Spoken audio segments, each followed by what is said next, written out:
வணக்கம். தந்தையின் பாட்காஸ்ட் செய்திகளை வாசிப்பது நான் கார்த்திகா பிரகாஷ். முதலில் தலைப்புச் செய்திகளை பார்க்கலாம். இந்தியா கூட்டணி வெற்றி பெற்றால்தான் இந்தியாவையே காப்பாற்ற முடியும். தமிழக முதலமைச்சர் ஸ்டாலின் பேச்சு. டெல்லியில் நடைபெற்ற G20 உச்சி மாநாடு நிறைவு. அடுத்த மாநாடு பிரேசிலில் நடைபெறுகிறது. தலைமையை பிரேசில் அதிபரிடம் ஒப்படைத்தார் பிரதமர் நரேந்திர மோடி.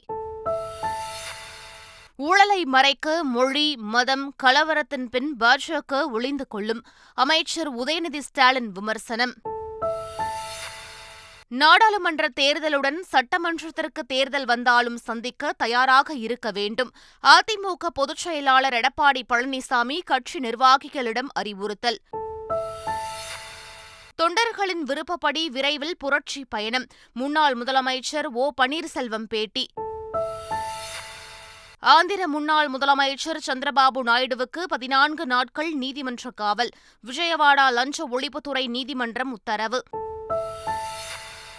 கனமழை காரணமாக இந்தியா பாகிஸ்தான் போட்டி ஒத்திவைப்பு.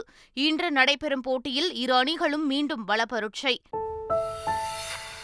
கோவை, நீலகிரி மாவட்டங்களில் கனமழை பெய்ய வாய்ப்பு. சென்னை வானிலை ஆய்வு மையம் தகவல். இனி விரிவான செய்திகள். இந்தியா கூட்டணி வெற்றி பெற்றால்தான் இந்தியாவையே காப்பாற்ற முடியும் என்று முதலமைச்சர் மு.க.ஸ்டாலின் தெரிவித்துள்ளார். நெய்வேலி எம்.எல்.ஏ. சபா ராஜேந்திரன் இல்ல திருமண விழாவில் காணொலி மூலம் பங்கேற்று பேசிய அவர் இதனை கூறினார். நம்முடைய நாடு நல்லா இருக்கணும்னா 2024 நாடாளுமன்ற தேர்தலில் இந்தியா கூட்டணி வெற்றி பெறணும். இந்தியா கூட்டணி வெற்றி பெற்றால்தான் இந்தியாவையே காப்பாற்ற முடியும். எல்லாருக்கும் எல்லாம் என்ற திராவிட மாடல் ஆட்சியில் அனைத்து துறைகளும் அதிவேகமாக வளர்ந்து வருகிறது என முதலமைச்சர் மு.க.ஸ்டாலின் தெரிவித்தார். இந்து சமய அறநிலையத்துறையின் செயல்பாடு அனைத்திலும் சிறப்பாக இருக்கிறது என்றும், இறை நம்பிக்கையாளர் அனைவரும் போற்றும் இணையற்ற ஆட்சியாக திமுக அரசு செயல்பட்டு வருகிறது என்றும் தெரிவித்துள்ளார். நாடாளுமன்ற தேர்தலுடன் சட்டமன்றத்திற்கு தேர்தல் வந்தாலும் சந்திக்க தயாராக இருக்க வேண்டும் என அதிமுக பொதுச் செயலாளர் எடப்பாடி பழனிசாமி தெரிவித்துள்ளார். அதிமுக மாவட்ட செயலாளர்கள் பங்கேற்ற ஆலோசனைக் கூட்டம் சென்னையில் எடப்பாடி பழனிசாமி தலைமையில் நடைபெற்றது. மதுரையில் பொன்விழா எழுச்சி மாநாட்டை ஒட்டி அறிவிக்கப்பட்டிருந்த மாநாட்டு குழுவினரும் கலந்து கொண்டனர்.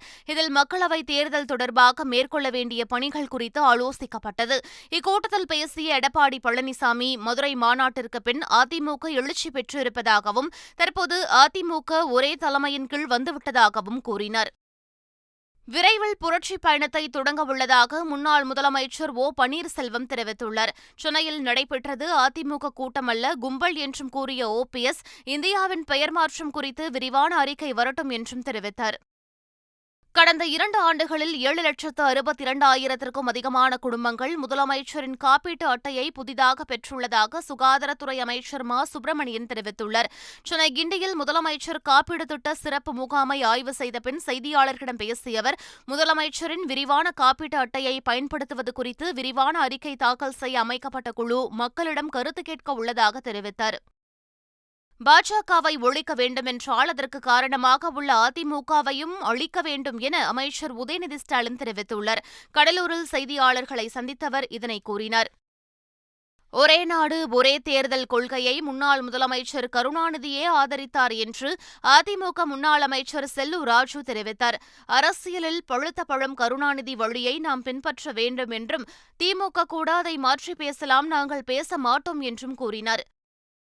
மகளிர் உரிமை தொகை திட்டம் செயல்படுத்த முடியாத திட்டம் என கூறியுள்ள சசிகலா, சனாதன தர்மம் மக்களை நல்வழிப்படுத்தும் வழிகளை கூறுவதாகவும் தெரிவித்துள்ளார். காஞ்சிபுரத்தை அடுத்த முலச்சூரில் செய்தியாளர்களை சந்தித்த அவர் இதனை தெரிவித்தார். அது ஒரு செய்ய முடியாத திட்டம். இத திமுக தேர்தலில் வெற்றி பெறணும் என்ற ஒரே நோக்கத்தில் செய்யப்பட்ட திட்டம். 2 கோடியே 18 லட்சம் குடும்ப அட்டைதாரர் இருக்காங்க. அவங்களுக்கு செய்ய முடியாது. ஏன்னா அரசாங்கத்தினுடைய நிதிநிலையும் ரொம்ப மோசமா இருக்கு. அரசாங்கத்தை எப்படி நடத்துறதுங்கிறது அவங்களுக்கு சுத்தமா தெரியல. பாரத் என்னும் பெயர் அரசியலமைப்பு சட்டத்திலேயே இருப்பதாக கூறியுள்ள தமாக தலைவர் ஜி.கே. வாசன், அரசியல் காரணங்களுக்காக சர்ச்சையை ஏற்படுத்தக்கூடாது என்றார். வாழ்க்கை முறையை எப்படி அமைத்துக் கொள்கிறோம் என்பதை பற்றியதுதான் சனாதனம் என்றும், வாக்கு வங்கி அரசியலுக்காக பேசுகிறவர்களுக்கு தேர்தலில் மக்கள் பதிலடி கொடுப்பார்கள் என்றும் ஜி.கே. வாசன் தெரிவித்தார். G20 மாநாட்டிற்கு இந்தியா கூட்டணியினர் யாரும் செல்லாதபோது தமிழக முதலமைச்சர் ஏன் சென்றார் என்று நாம் தமிழர் கட்சியின் ஒருங்கிணைப்பாளர் சீமான் கேள்வி எழுப்பியுள்ளார். சிவகங்கையில் செய்தியாளர்களை சந்தித்தவர் இதனை தெரிவித்தார். இப்ப G20 மாநாட்டுக்கு உங்க இந்தியா கூட்டணியில் இருக்கிற எந்த முதல்வரும் போகாத போது நீங்க எதிர்க்கட்சி தலைவர் ஐயா மல்லிகார்ஜுன கார்கேக்கு அழைப்புதல் கொடுக்காத போது நீங்க ஏன் போறீங்க? எதுக்கு போறீங்க? மம்தா வந்தாங்களா? சொல்லுங்க, யாராவது வந்தாங்களா? யாராவது தென் மாநில முதலமைச்சர் யாருக்கு அழைப்பில்லை, யாரும் போகல. நீங்க ஏன் போனீங்க?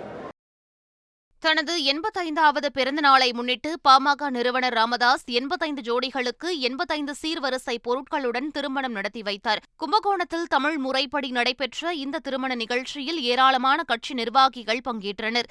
திருமணத்தை நடத்தி வைத்து பேசிய ராமதாஸ், பெண் குழந்தைகளை சாபமாக பார்க்கும் நிலை மாறி வரமாக பார்க்கப்படும் சூழல் உருவாகியுள்ளதாக தெரிவித்தார். சென்னையில் பாதுகாப்பு பணியில் இருக்கும் ஆண் மற்றும் பெண் காவலர்கள் இயற்கை உபாதைகளை கழிப்பதற்காக 10 நடமாடும் கழிப்பறைகள் இயக்கப்படுகின்றன. ஒவ்வொரு வாகனங்களிலும் 4 கழிப்பறைகள், உடைமாற்றும் அறை, நாப்கின்கள் வழங்கும் மெஷின் உள்ளிட்டவை உள்ளன. விவிஐபிகள், வழி பாதுகாப்பு பணி, அரசு நிகழ்ச்சிகள், கட்சி கூட்டங்கள் மற்றும் போராட்டங்கள் நடைபெறும் இடங்களில் பாதுகாப்பு பணியில் ஈடுபடும் போலீசாருக்காக இயக்கப்படும் இந்த வாகனங்கள் பெரும் வரவேற்பை பெற்றுள்ளன. சிவகங்கை மாவட்டம் பிள்ளையார்பட்டியில் 10 நாள் சதுர்த்தி பெருவிழா கொடியேற்றத்துடன் தொடங்கியது. அங்கு ஆண்டுதோறும் விநாயகர் சதுர்த்தி பெருவிழா 10 நாட்கள் சிறப்பாக நடைபெறுவது வழக்கம். அதன்படி இந்த ஆண்டு திருவிழாவை முன்னிட்டு கொடிமரத்திற்கு பால், சந்தனம், மஞ்சள் உள்ளிட்ட வாசனை திரவியங்களை கொண்டு சிறப்பு தீபாராதனை காண்பிக்கப்பட்டது. அதனைத் தொடர்ந்து சிவாச்சாரியார்கள் வேத மந்திரங்கள் முழங்க கொடியேற்றம் வெகு விமரிசையாக நடைபெற்றது. திமுக அரசு பொறுப்பேற்ற 2 ஆண்டுகளில் 1000வது கோவில் கும்பாபிஷேகம் சென்னையில் நடைபெற்றது. அதன்படி சென்னை மேற்கு மாம்பலத்தில் உள்ள 400 ஆண்டுகள் பழமை வாய்ந்த காசி விஸ்வநாதர் கோவில் குடமுழுக்கு விழா சிறப்பாக நடைபெற்றது. கோவிலின் கிழக்கு நோக்கிய 7 நிலை ராஜகோபுரம், தெற்கில் 3 நிலை கோபுரம் மற்றும் சுவாமி சன்னதிகள் புனரமைக்கப்பட்ட நிலையில் யாகசாலை பூஜை முடிந்ததும் வேத மந்திரங்கள் முழங்க குடமுழுக்கு விழா நடத்தப்பட்டது. விழாவில் அமைச்சர் சேகர் பாபு, ஆதீனங்கள் மற்றும் பொதுமக்கள் பங்கேற்றனர். நாகை வடக்கு பொய்கை நல்லூரில் உள்ள கோரக்கர் சித்தர் கோவில் பளபளவென மின்னுகிறது. அக்கோவிலில் 40 லட்சம் ரூபாய் செலவில் தங்க முலாம் பூசப்பட்ட தகடு பதிக்கப்பட்டுள்ளன. இதனையொட்டி கோவிலில் சிறப்பு பூஜைகள் செய்யப்பட்டன. நடிகர் சங்க கட்டடத்தை கட்டி முடிக்க வங்கியில் 40 கோடி ரூபாய் கடன் வாங்க பொதுக்குழு கூட்டத்தில் தீர்மானம் நிறைவேற்றப்பட்டுள்ளது. தென்னிந்திய நடிகர் சங்கத்தின் 67வது பொதுக்குழு கூட்டம் சென்னை தேனாம்பேட்டையில் நடைபெற்றது. தொடர்ந்து செய்தியாளர்களை சந்தித்த நடிகர் சங்க நிர்வாகிகள், இந்தியாவே திரும்பி பார்க்கும் அளவில் நடிகர் சங்க கட்டடம் பிரம்மாண்டமாக தயாராகி வருவதாக கூறினர். மேலும் நடிகர் சங்க கட்டடத்தை கட்டி முடிக்க வங்கியில் 40 கோடி கடன் பெற பொதுக்குழுவில் ஒப்புதல் பெறப்பட்டுள்ளதாக நடிகர் சங்க பொருளாளர் கார்த்தி தெரிவித்தார். ஷாருக் கானின் ஜவான் திரைப்படம் 3 நாளில் 384.69 கோடி ரூபாய் வசூலித்து சாதனை படைத்துள்ளது. அட்லி இயக்கத்தில் அனிருத் இசையில் உருவான ஜவான் திரைப்படம் கடந்த 7ஆம் தேதி திரையரங்குகளில் வெளியானது. நயன்தாரா, விஜய் சேதுபதி, தீபிகா படுகோன், யோகி பாபு உள்ளிட்டோர் நடித்துள்ள இந்த படம் ஹிந்தி மட்டுமின்றி தமிழ், தெலுங்கு மொழிகளிலும் நல்ல வரவேற்பை பெற்று வருகிறது. இந்நிலையில் வெளியான 3 நாளில் 384.69 கோடி ரூபாய் வசூலித்துள்ளதாக அறிவிக்கப்பட்டுள்ளது. ஜெயிலர் படத்தில் பணியாற்றிய தொழில்நுட்ப கலைஞர்கள் 400 பேருக்கு தங்க நாணயம் பரிசாக வழங்கப்பட்டுள்ளது. இயக்குநர் நெல்சன் திலீப்குமார் இயக்கத்தில் நடிகர் ரஜினிகாந்த் நடித்து வெளியான ஜெயிலர் திரைப்படம் 600 கோடிக்கு மேல் வசூல் செய்து சாதனை படைத்தது. தொடர்ந்து படத்தில் பணியாற்றிய நடிகர் ரஜினிகாந்த், இயக்குநர் நெல்சன் மற்றும் இசையமைப்பாளர் அனிருத் ஆகியோருக்கு தயாரிப்பாளர் கலாநிதி மாறன் காரி பரிசாக வழங்கிய நிலையில் தற்போது படத்தில் பணியாற்றிய தொழில்நுட்ப கலைஞர்கள் 400 பேருக்கு தங்க நாணயத்தை பரிசாக வழங்கியிருக்கிறார். மேலும் அவர்களுக்கு கறி விருந்து அளித்தும் அசத்தினார். ஊழல் குற்றச்சாட்டில் கைதான ஆந்திர முன்னாள் முதலமைச்சர் சந்திரபாபு நாயுடுவுக்கு 14 நாட்கள் நீதிமன்ற காவல் விதிக்கப்பட்டுள்ளது. ஆந்திராவில் தெலுங்கு தேசம் ஆட்சியின்போது திறன் மேம்பாட்டுக் கழகத்தின் மூலம் நிபந்தனைகளை மீறி தனியார் நிறுவனங்களுக்கு 371 கோடி ரூபாயை ஒதுக்கீடு செய்ததாக சந்திரபாபு நாயுடு மீது வழக்கு பதியப்பட்டது. வழக்கில் சந்திரபாபு நாயுடுவை கைது செய்த சிஐடி போலீசார் அவரிடம் தீவிர விசாரணை மேற்கொண்ட பின்னர் அவரை விஜயவாடா ஊழல் தடுப்பு நீதிமன்றத்தில் ஆஜர்படுத்தினர். தொடர்ந்து நடைபெற்ற விசாரணையின் முடிவில் சந்திரபாபு நாயுடு அரசு பணத்தை தவறான வழியில் திருப்பிவிட்டிருப்பதை அரசு தரப்பு ஆதாரத்துடன் தெரிவித்திருப்பதாக கூறிய நீதிமன்றம் அவருக்கு 22ஆம் தேதி வரை நீதிமன்ற காவல் விதித்தது. இதனிடையே தெலுங்கு தேசம் கட்சி தொண்டர்கள் குவிந்ததால் விஜயவாடாவில் உச்சக்கட்ட பதற்றம் நிலவியது. இதனால் அங்கு துணை ராணுவத்தினர் குவிக்கப்பட்டிருந்தனர். மேலும் நீதிமன்றத்தை சுற்றி 3 கிலோமீட்டர் தூரத்தை போலீசார் தங்கள் கட்டுப்பாட்டிற்குள் கொண்டு வந்திருந்தது குறிப்பிடத்தக்கது. சந்திரபாபு நாயுடு கைதை கண்டித்து மாநிலம் முழுவதும் தெலுங்கு தேசம் கட்சி சார்பில் ஒருநாள் முழு அடைப்புக்கு அழைப்பு விடுக்கப்பட்டுள்ளது. டெல்லியில் 2 நாட்கள் நடைபெற்ற G20 உச்சி மாநாடு நிறைவு பெற்றதாக பிரதமர் மோடி அறிவித்தார். தற்போது நடைபெற்றுள்ள உச்சி மாநாட்டு முடிவுகளின் முன்னேற்றம் குறித்து நவம்பரில் நடைபெறும் மாநாட்டில் ஆய்வு செய்யப்படும் என பிரதமர் நரேந்திர மோடி தெரிவித்துள்ளார். இந்தியா சார்பில் நவம்பரில் மற்றுமொரு G20 மாநாடு காணொலி காட்சி வாயிலாக நடைபெறும் என்றும் அதில் அனைவரும் பங்கேற்க வேண்டும் எனவும் மோடி தெரிவித்தார். G20 உச்சி மாநாட்டை ஒட்டி உலக நாடுகளின் தலைவர்களுக்கு குடியரசுத் தலைவர் திரௌபதி முர்மு டெல்லி பாரத் மண்டபத்தில் அளித்த விருந்து நிகழ்ச்சியின் வீடியோ வெளியாகியுள்ளது. இந்த விருந்தில் 170 முக்கிய பிரபலங்கள் கலந்து கொண்டனர். விருந்தின்போது 50க்கும் மேற்பட்ட இசை கலைஞர்கள் பங்கேற்ற இசை கச்சேரி நடைபெற்றது. G20 மாநாட்டில் பங்கேற்றுள்ள உலக நாடுகளின் தலைவர்கள் டெல்லி ராஜ்காட்டில் உள்ள மகாத்மா காந்தி நினைவிடத்தில் மரியாதை செலுத்தினர். America, Britain, France, Canada, Australia உள்ளிட்ட நாடுகளின் தலைவர்கள் ஒன்றுபோல் நின்று மலர் வளையம் வைத்து காந்திக்கு மரியாதை செலுத்தினர். காந்திக்கு பிடித்தமான ஆன்மீக பாடல்கள் இசைக்கப்பட அதனை வெளிநாட்டு தலைவர்கள் கேட்டு ரசித்தனர். டெல்லியில் பெய்த மழையின் காரணமாக பாரத் மண்டபத்தின் ஒரு பகுதியில் தண்ணீர் தேங்கியது. இதுகுறித்து காங்கிரஸ் கட்சி தமது எக்ஸ் தளத்தில் 2700 கோடி ரூபாய் முதலீட்டில் உருவாக்கப்பட்ட பாரத் மண்டபத்தில் ஒரு மழைக்கே தண்ணீர் நிற்பதாக விமர்சித்துள்ளது. பாஜக அரசின் வளர்ச்சி என்ற வெற்று பிம்பம் அம்பலமாகிவிட்டதாகவும் காங்கிரஸ் சாடியுள்ளது.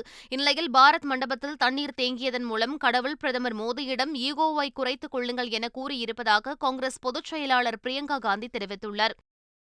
டெல்லியில் உள்ள புகழ்பெற்ற அக்ஷர்தாம் கோவிலில் பிரிட்டன் பிரதமர் ரிஷி சுனக் வழிபட்டார். அக்ஷர்தாம் கோவிலின் கண்கவர் கட்டிடக்கலையை ரிஷி சுனக் கண்டு ரசித்தார். பிரிட்டன் பிரதமர் வருகையை முன்னிட்டு கோவில் அமைந்துள்ள பகுதியில் பலத்த போலீஸ் பாதுகாப்பு போடப்பட்டிருந்தது.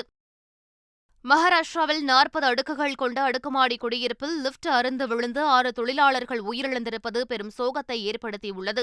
பணி முடிந்து ஊழியர்கள் லிப்டில் வந்து கொண்டிருந்தபோது திடீரென லிப்டின் கயிறு அறுந்து விழுந்ததாக கூறப்படுகிறது. பலத்த சப்தத்துடன் லிப்ட் கீழே விழுந்ததில் 6 பேர் சம்பவ இடத்திலேயே உயிரிழந்ததும் 2 பேர் படுகாயமடைந்ததும் பெரும் சோகத்தை ஏற்படுத்தியது. சம்பவ இடத்தில் பேரிடர் மீட்புக் குழுவினர் மீட்புப் பணியில் ஈடுபட்ட நிலையில் விபத்து குறித்து போலீசார் தீவிர விசாரணை மேற்கொண்டு வருகின்றனர். ஆதித்யா L1 விண்கலம் வெற்றிகரமாக பூமியின் 3வது சுற்றுவட்ட பாதைக்கு முன்னேறியதாக இஸ்ரோ தெரிவித்துள்ளது. பூமியிலிருந்து குறைந்தபட்சமாக 296 கிலோமீட்டரும் அதிகபட்சமாக 71,767 கிலோமீட்டரும் கொண்ட சுற்றுவட்ட பாதையில் விண்கலம் சீராக இயங்கி வருவதாக இஸ்ரோ தகவல் தெரிவித்துள்ளது. ஆசிய கோப்பை கிரிக்கெட் தொடரின் சூப்பர் 4 சுற்றில் இந்தியா பாகிஸ்தான் மோதிய போட்டி மழை காரணமாக ரிசர்வ் டேவிற்கு மாற்றப்பட்டுள்ளது. கொழும்பு பிரேமதாசா மைதானத்தில் தொடங்கிய இப்போட்டியில் டாஸ் வென்ற பாகிஸ்தான் ஃபீல்டிங்கை தேர்வு செய்தது. தொடர்ந்து பேட்டிங்கை தொடங்கிய இந்திய அணிக்கு கேப்டன் ரோஹித் சர்மா, சுப்மன் கில் ஜோடி சிறப்பான தொடக்கம் தந்தது. இருவரும் அதிரடியாக ஆடி அரை சதம் அடித்து ஆட்டமிழந்தனர். 24.1 ஓவரில் இந்தியா 2 விக்கெட்டுகள் இழப்பிற்கு 147 ரன்கள் எடுத்திருந்தபோது மழை குறுக்கிட்டது.